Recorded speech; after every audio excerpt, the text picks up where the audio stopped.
From his hiding place, Paris recognizes Romeo as the man who murdered Tybalt, and thus as the man who indirectly murdered Juliet, since it is her grief for her cousin that is supposed to have killed her. As Romeo has been exiled from the city on penalty of death, Paris thinks that Romeo must hate the Capulets so much that he has returned to the tomb to do some dishonor to the corpse of either Tybalt or Juliet. In a rage, Paris accosts Romeo. Romeo pleads with him to leave, but Paris refuses. They draw their swords and fight. Paris's page runs off to get the civil watch. Romeo kills Paris. As he dies, Paris asks to be laid near Juliet in the tomb, and Romeo consents. Romeo descends into the tomb carrying Paris's body. He finds Juliet lying peacefully, and wonders how she can still look so beautiful as if she were not dead. Romeo speaks to Juliet of his intention to spend eternity with her, describing himself as shaking the yoke of inauspicious stars, from this world-wearied flesh.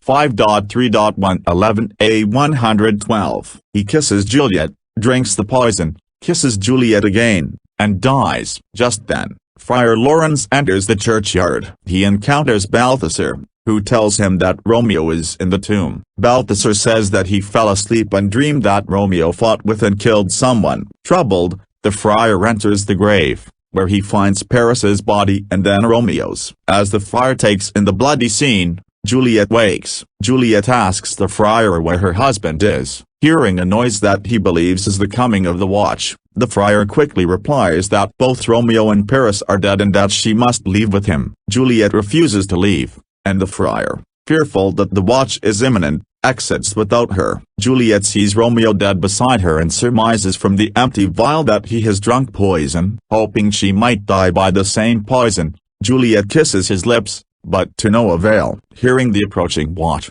Juliet unsheathes Romeo's dagger and, saying, "O happy dagger, this is thy sheath," stabs herself.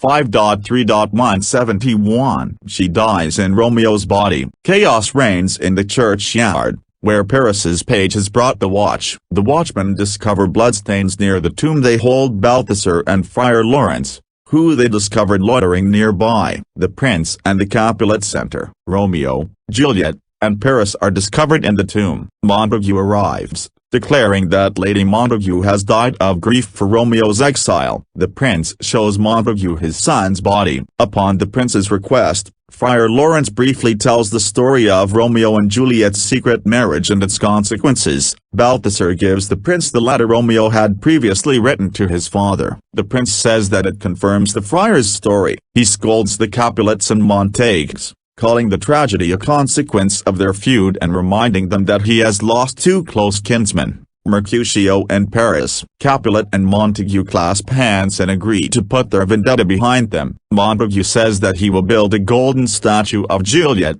and Capulet insists that he will raise Romeo's likeness in gold beside hers. The prince takes the group away to discuss these events, pronouncing that there has never been a story of more woe than this of Juliet and her Romeo. 5.3.309